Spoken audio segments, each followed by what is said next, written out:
आज हम बात करेंगे, प्रीवियस क्लास में हम आप लोग से चर्चा किए थे नॉर्मली लॉस के बारे में, एक्सपेंस के बारे में, रिजर्व्स के बारे में, ये सब बात के लिए हम लोग चर्चा किए थे। इस बार हम बात करेंगे कुछ एक्सपेंसेस के बारे में बात करेंगे, कुछ प्रोविजंस के बारे में बात करेंगे और एसेट्स के बारे में बात करेंगे। कुछ लायबिलिटीज के बारे में भी हम लोग इस क्लास में चर्चा कर लेंगे। चलिए, क्वेश्चन आप समझिए, जो पूछता है पैटर्न नॉमिनल पूछता है, बस उसको समझने की बात है। अब आज जैसे एसेट्स है, ठीक ना, तो एसेट्स कौन कौन सा होता है सो देखिए। तो एसेट्स बेसिकली जो अकाउंटिंग सिस्टम में एसेट्स को 3 पार्ट में डिवाइड किया गया है। 3 तरह का एसेट्स माना जाता है, ठीक। इसमें से सबसे पहला एक होता है आपका फिक्स्ड एसेट्स होता है, एक आपका करेंट एसेट्स होता है और एक आपका फिक्टिशियस एसेट्स होता है।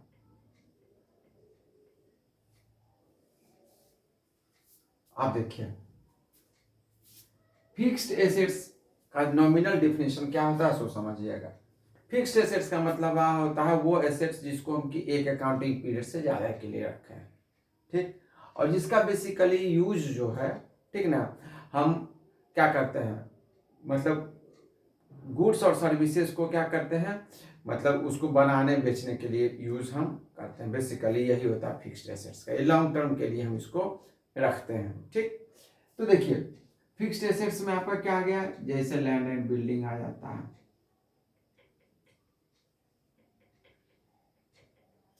ऐसे एसेट्स के बारे में भी टोटल बता सकते थे, लेकिन क्लियर सीधा सीधी इसी तरह से बताते हैं, ठीक ना। लैंड हो गया, बिल्डिंग हो गया, मशीन हो गया, है ना, टूल्स हो गया, ठीक ना, फर्नीचर हो गया, फिक्सचर हो गया, है ना। इस तरह का जो ये सब जो होता है वो फिक्स्ड एसेट्स में होता है, ठीक। अब चलिए, करंट एसेट्स की जब हम बात करेंगे तो देखिए करंट एसेट्स में क्या क्या होता है। करंट एसेट्स का मतलब होता है वो एसेट्स जो विद इन अकाउंटिंग ईयर, ठीक ना, वो क्या कैश और कैश इक्विवेलेंट में वो कन्वर्ट हो जाए, ठीक ना, वही करंट एसेट्स होता है। तो करंट एसेट्स में बेसिकली हम स्टॉक के बारे में जानते हैं, ठीक ना। स्टॉक 2 तरह का होता है, एक होता है, इस तरह समझिए, या स्टॉक अगर हम, चलिए उसके बारे में बाद में बात करेंगे, ठीक। स्टॉक होता है, ये स्टॉक कौन सा होता है, क्लोजिंग स्टॉक होता है, समझिएगा। ये स्टॉक कौन सा होता है, क्लोजिंग स्टॉक होता है। क्या क्लोजिंग और ओपनिंग होता है वो जब आगे हम बात करेंगे, जब ट्रेडिंग पीएल का जो बताएंगे उसमें आपको समझ में आ जाएगा। इसके अलावा डेटर होता है। डेटर किसको कहते हैं, डेटर कहते हैं जो जिसको कि हम क्या करते हैं, ठीक ना, जिसको कि हम क्रेडिट सेल करते हैं, जिसको हम क्या करते हैं, क्रेडिट सेल करते हैं, ठीक ना। अब जैसे कोई भी बिजनेस करते हैं तो बिजनेस में जो सेल होता है, सेल 2 तरह का होता है, एक कैश सेल होता है और एक आपका क्रेडिट सेल होता है, ठीक ना। तो जिसको क्रेडिट सेल करते हैं उसको डेटर कहते हैं। ये हमारा क्या होता है, एसेट्स होता है, ठीक। अब चलिए, बीआर होता है। बीआर का मतलब होता है बिल्स रिसीवेबल होता है, बिल्स रिसीवेबल होता है। अब देखिए, होता क्या है कि जब हम किसी को सामान बेच रहे हैं, ठीक ना, तो उधार पर बेचे तो वो आपका क्रेडिट सेल हो गया। अब क्या हो गया कि हम बोले कि ठीक है भैया, आप तो ले रहे हैं, लेकिन आप ऐसा कीजिए कि हम आपके फेवर में एक बिल लिखते हैं, आप उस पर सिग्नेचर कर दीजिएगा, ठीक ना। ये बिल्स रिसीवेबल होता है, ठीक, इसको बीआर बोलते हैं, ठीक ना। अब देखिए, इसमें एक टाइम पीरियड होता है, कितने टाइम पीरियड के अंदर आप जो है पेमेंट कर दीजिएगा, ठीक। अब देखिए, इसके अलावा करंट एसेट्स जो होता है, थोड़ा सा हम इसको आगे कर लिखते हैं, ठीक। आपका हो गया कैश, जो आपके पास है, कैश जो बैंक में है, ठीक ना, कोई तरह का, ठीक ना, डिपॉजिट है, ठीक ना, ऐसा डिपॉजिट जो इन्वेस्टमेंट, सॉरी चलिए इसको इधर लिखते हैं, कोई भी तरह का इन्वेस्टमेंट है। अब इन्वेस्टमेंट के बारे में पहले यहां चर्चा कर लेते हैं, ठीक। इन्वेस्टमेंट क्या होता है, जैसे अब देखिए यहाँ कॉमर्स में इन्वेस्टमेंट का मतलब होता है कि अगर आपके पास कुछ अमाउंट बचा हुआ है एक्स्ट्रा, ठीक ना, तो आप किसी ऐसे जगह उसको लगाते हैं, ठीक ना, कि जहां पर से कुछ आपको एक्स्ट्रा इनकम हो जाए, ठीक ना, उसको हम लोग इन्वेस्टमेंट कहते हैं कॉमर्स। ऐसे हम लोग इन्वेस्टमेंट का मतलब ये मानते हैं कि कहीं रुपया हम लगाते हैं, ठीक ना, किसी बिजनेस में, उससे हमको जो रिटर्न आता है या उससे जो हम प्रॉफिट कमाते हैं, जो इनकम आता है, वो इन्वेस्टमेंट होता है। लेकिन कॉमर्स में वो इन्वेस्टमेंट नहीं, वो कैपिटल होता है जो आप बिजनेस में लगाते हैं। तो कैपिटल के बारे में जब लायबिलिटी के बारे में जब चर्चा करेंगे तब वहां बताएंगे, ठीक। अब देखिए इसकी तो इन्वेस्टमेंट क्या होता है, इन्वेस्टमेंट का सिंपल समझिए सिस्टम। इन्वेस्टमेंट लॉन्ग टर्म का भी हो सकता है, ठीक ना, या इन्वेस्टमेंट शॉर्ट टर्म का भी हो सकता है। अगर लॉन्ग टर्म का इन्वेस्टमेंट है तो वो कहां जाएगा, वो फिक्स्ड एसेट्स में जाएगा। लेकिन अगर शॉर्ट टर्म का इन्वेस्टमेंट है तो वो कहां जाएगा, करेंट एसेट्स में जाएगा।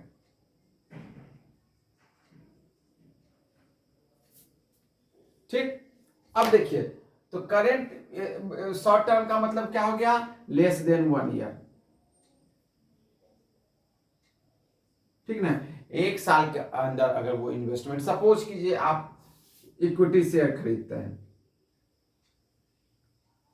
ठीक ना, ऐसे हम लोग सिंपल भाषा में समझिए कि जो स्टॉक, जो आप किसी कंपनी का शेयर खरीदते हैं, ठीक। तो देखिए इक्विटी शेयर जो होता है अगर हम खरीदते हैं, सपोज कीजिए 10 लाख का हम, या एफडी हम कहीं से खरीदे हैं, ठीक ना, वो एफडी अगर मेरे पास 5 लाख रुपया का है, ठीक, अगर हम इसको 5 साल के लिए खरीदे हैं, समझिए, तो 5 साल के लिए खरीदे हैं, अगर 2024-25 में खरीदे हैं, तो ये 2025-26 में ये जो है वो आपका ये जो माना जाएगा, ये इक्विटी शेयर जो आप ये एफडी जो किए हैं वो आपका लॉन्ग टर्म इन्वेस्टमेंट माना जाएगा, ठीक। तो इसको जब भी हम दिखाएंगे तो फिक्स्ड एसेट्स के रूप में हम उसको दिखाएंगे, ठीक। अब देखिए अगर इक्विटी शेयर खरीदे हैं तो इक्विटी शेयर बेसिकली ये होता है, ये अपना, ये किसी दूसरे कंपनी का हम इन्वेस्टमेंट पर्पज से खरीदे, इसको समझना है। अगर किसी भी तरह का डाउट हो तो आप मैसेज कमेंट्स में क्वेश्चन जरूर पूछिए, ठीक ना, क्योंकि हो सकता है नॉन कॉमर्स जो विद्यार्थी हैं उनके लिए थोड़ा सा ये, लेकिन टॉपिक्स चूंकि इसी तरह से आपके परीक्षा में पूछा जा सकता है, इसी से छोटा छोटा जो एलिमेंट है उसी के बारे में आपको दे दिया जाएगा, उसी में से आपको कहीं पूछा जाएगा कि क्या कौन सा करेक्ट ऑप्शन है, या फिर इसमें से कौन सा सही होगा, फिर या ये 4 दे दिया, इसमें से आप मानकर चलिए कि जो क्या बोलते हैं सीक्वेंस में आप बताइए कि कौन फर्स्ट कौन, इस तरह का सिस्टम, या किस तरह का कौन लॉन्ग टर्म हो सकता है, कौन शॉर्ट टर्म हो सकता है, बस इससे रिलेटेड अभी क्वेश्चन बता रहे हैं। जो टॉपिक्स पढ़ाएंगे उससे रिलेटेड किस तरह का क्वेश्चन पूछ सकता है वो आपको समझ में आना चाहिए, ठीक। अब देखिए इसके अलावा अब देखिए ये अब तो यहाँ पर एफडी जो हो गया आपका क्या हो गया, लॉन्ग टर्म इन्वेस्टमेंट। लेकिन अगर आप इक्विटी शेयर खरीद रहे हैं, ठीक ना, या जो आप एफडी खरीदे हैं, एफडी खरीदे 2021-22 में खरीदे, ठीक ना, तो आप मानकर चलिए 25-26 में ये जो है अब ये आगे रिडीम होने वाला है, मतलब अब ये जो एफडी है क्या हो जाएगा, अब जो मतलब जब उसका मैच्योरिटी पूरेगा तो उसको इन कैश करवा लेंगे, है ना, उसको डिस्काउंट करवा लेंगे। तो इस स्थिति में जब हम एफडी को मानेंगे तो एफडी को हम करेंट एसेट्स के रूप में मानते हैं, सिंपल वे में समझना है, ठीक। इसके अलावा एक है बहुत बड़ा गुडविल, ठीक। अकाउंटिंग स्टैंडर्ड के पचड़ा में नहीं पढ़ते हुए हम गुडविल को सीधे समझते हैं कि एसेट्स होता है, ठीक। गुडविल क्या होता है सो देखिए, गुडविल का मतलब होता है कि जैसे कोई भी तरह का की जो कंपनियां हैं, ठीक, जैसे आप मानकर चलिए टोयोटा है, टाटा है, महिंद्रा है ना, या जनरल मोटर्स है, रोल्स रॉयस है, BMW है ना, तो ये सब जो कंपनियां हैं बहुत पुरानी कंपनियां हैं, और इसका अपना रेपुटेशन जो बना हुआ है ये 2 साल 4 साल 5 साल का नहीं है, ये सालों साल का जो है, ठीक ना, तो उसका ये परिणाम है कि आज अगर उस कंपनी को मतलब मुंह मांगे कीमत पर भी उसका जो निकलता है, या फिर एक और एग्जांपल हम आपको बताते हैं, अभी रिसेंट आप समझिए एप्पल, ठीक है ना, आप जितना भी मोबाइल फोन यूज करते हैं, ठीक ना, वो जो सबसे बेहतर ब्रांड अगर माना जाता है, ठीक ना, तो एप्पल का माना जाता है। तो उसका देखिएगा कि नॉमिनली उसी तरह के फीचर्स का जो दूसरा मोबाइल है दूसरी कंपनियों का, उससे उसका कीमत ज्यादा होता है, ठीक ना, फीचर भी मानकर चलिए सेम ही होता है, सारा सिस्टम भी, फिर भी उसका कीमत ज्यादा होता है। क्यों? क्योंकि उसका अब जो ब्रांड है एप्पल, उसका अपना एक वैल्यू होता है, उस वैल्यू के कारण आप जाकर के उस मोबाइल को नॉमिनल मोबाइल से या एवरेज मोबाइल से आप ज्यादा कीमत देते हैं। आप एक चीज और एग्जांपल बताते हैं, आप सैमसंग का ही मोबाइल देखते हैं, उसी तरह से Xiaomi हो गया या फिर वन प्लस हो गया, इस तरह, ठीक ना, तो आप देखते हैं ये सब जो चाइनीज कंपनी है उससे मतलब अगर दोनों का फीचर सेम भी फीचर है तो सैमसंग का मोबाइल है उसका कीमत जो है आपको ज्यादा दिखेगा, ठीक ना। ऐसा क्यों होता है? क्योंकि ब्रांड जो है सैमसंग या एप्पल जो अपना मार्केट में अपना एक रेपुटेशन बनाया है, लोगों का विश्वास, ठीक ना, विश्वास का दूसरा नाम आपको पता ही होगा, है ना, तो वो जो होता है वो उसका गुडविल होता है, ठीक। अब जैसे एक एग्जांपल बताते हैं, जैसे को एक ब्रांड का क्या सिस्टम है, सो देखिए हम अपना एग्जांपल बताते हैं, हम अपने सिस्टम से एक मतलब टाटा इंडिगो की गाड़ी में एक सामान था, ठीक ना, वो करंट सप्लाई करने वाला था, वो बेसिकली लुकस का आता है, ठीक ना, तो जब वो टाटा अपना ब्रांडिंग करके उसको दी थी, लुकस से ही लेती थी, ठीक ना, लेकिन जब उसमें टाटा अपना मुहर लगा कर देती थी तो उसका कीमत 18,000 था, ठीक ना, लेकिन जब वही हम लुकस के पास जाकर कर लिए तो उसका कीमत कितना था? 11,000 था। कितना डिफरेंस हो गया? 7,000 का डिफरेंस हो गया। तो ये जो 7,000 एक्स्ट्रा टाटा क्यों ले रही है? बस वो जो ये एसेट्स तैयार की है, इसी एसेट्स का वो क्या लेती है? इन कैश लेती है, इसी एसेट्स का वो कीमत लेती है ना। तो यही ये क्या कहलाता है? गुडविल कहलाता है, ठीक ना। गुडविल कई तरह का होता है, लेकिन ये सब अभी तो देखें आपके बुक्स क्वेश्चन में नहीं पूछा गया प्रीवियस, ठीक ना, तो उसके बारे में हम लोग चर्चा भी नहीं करेंगे, ठीक। अब इसके अलावा फिक्स्ड एसेट्स के बारे में समझ गए कि ये जो होता है वो जो more than one accounting period के लिए होता है, वन अकाउंटिंग पीरियड, ठीक, यानी एक से अधिक पीरियड के लिए। अब देखिए जो अच्छा इसके बाद समझा देते हैं, अगर जो फिक्स्ड एसेट्स हैं, ठीक ना, चलिए उसके बारे में, डिप्रिसिएशन के बारे में बाद में चर्चा करेंगे। अब देखिए इधर भी हो गया। अब फिक्टिशियस एसेट्स के बारे में, फिक्टिशियस एसेट्स का होता है वैसा एसेट्स जो बेसिकली आप मानकर चलिए कि नॉमिनली एक्सपेंस के रूप में या इनकम के रूप में, इसके बारे में बताएंगे कि एक्सपेंस का इनकम का कोई तरह से पहचानना है, ठीक है, तो उसके लेकिन कुछ कंडीशंस होता है, जैसे आप सपोज कीजिए, मान लीजिए आपका जो 1 अप्रैल से 2025 से लेकर के 31 मार्च 2024 से 31 मार्च 2025 के बीच का आपका अकाउंटिंग पीरियड है, ठीक। अब देखिए इसके बारे में भी बताएंगे बाद में, अकाउंटिंग पीरियड, ठीक ना, फाइनेंशियल ईयर, कैलेंडर ईयर, इसके बारे में भी समझना है, कुछ क्वेश्चन ऐसा भी पूछा जाता है, ठीक ना। तो चलिए अब इस सपोज कीजिए कि 31 मार्च की जगह 29 मार्च को, ठीक ना, आप क्या कीजिए 4 महीने का रेंट जो है एडवांस में पेड कर दिया। एक कंडीशन ऐसा हो सकता है, एक कंडीशन हो सकता है कि 31 मार्च खत्म हो गया, ठीक ना, अभी तक आपका 3 महीने का जो रेंट है वो क्या है? वो आउटस्टैंडिंग है, ठीक। आउटस्टैंडिंग है, मतलब आप 3 महीना का रेंट नहीं दिए, यानी जनवरी फरवरी मार्च का आप रेंट नहीं दिए, ऐसा भी हो सकता है, दोनों कंडीशन होता है। तो चलिए अब देखिए ये रेंट जो क्या होता है, रेंट जो होता है एक तरह का आपका एक्सपेंस होता है, ठीक, कोई दिक्कत। अब देखिए मानकर चलिए, फिर आगे बताएंगे कि एक्सपेंस और इनकम को किस तरह से पहचानना है, ये भी समझ लेना है, ठीक। तो अगर वो एडवांस दे दिए हैं तो अब अगले 3 महीने तक तो हमको देने का जरूरत है नहीं, तो ये जो होता है ये एक तरह का फिक्टिशियस एसेट्स के रूप में हम इसको मानते हैं, समझ में आया ना, ठीक। अब देखिए तो ये यानी कि ये जो रेंट है इसको यहां देखेंगे, दिखाएंगे एडवांस रेंट करके यहां दिखाते हैं, है ना, ये एडवांस रेंट हो गया, ठीक ना, या आप एडवांस सैलरी दे दिए हैं, है ना, तो इसको ऐसे भी हो सकता है, नहीं तो एडवांस के जगह यहां पर लिखा हुआ है प्रीपेड रेंट भी लिखा हुआ रहता है, ठीक ना, या प्रीपेड सैलरी भी लिखा रहेगा, इसमें किसी तरह का कंफ्यूजन नहीं रहना है ना। या ऐसा भी हो सकता है कि सैलरी इन एडवांस रहे, ठीक ना, ये सारा जो है आपको ये माना जाता है फिक्टिशियस एसेट्स के रूप में माना जाता है, ठीक। थोड़ा सा जब इतना बता रहे हैं एसेट्स के बारे में, तो अब देखिए तो किसी भी तरह का आप इस जैसे बिल्डिंग बनाए, तो बिल्डिंग का भी लैंड ही एक ऐसा होता है जिसका कि इंफिनिट लाइफ होता है, ठीक ना, लेकिन बाकी जो भी चीज आप यूज करते हैं धरती पर सबका एक सर्टेन लाइफ होता है, 10 साल हो, 20 साल हो, 50 साल हो, 100 साल हो, ठीक ना, उसके बाद उसको खत्म हो जाना है, ठीक।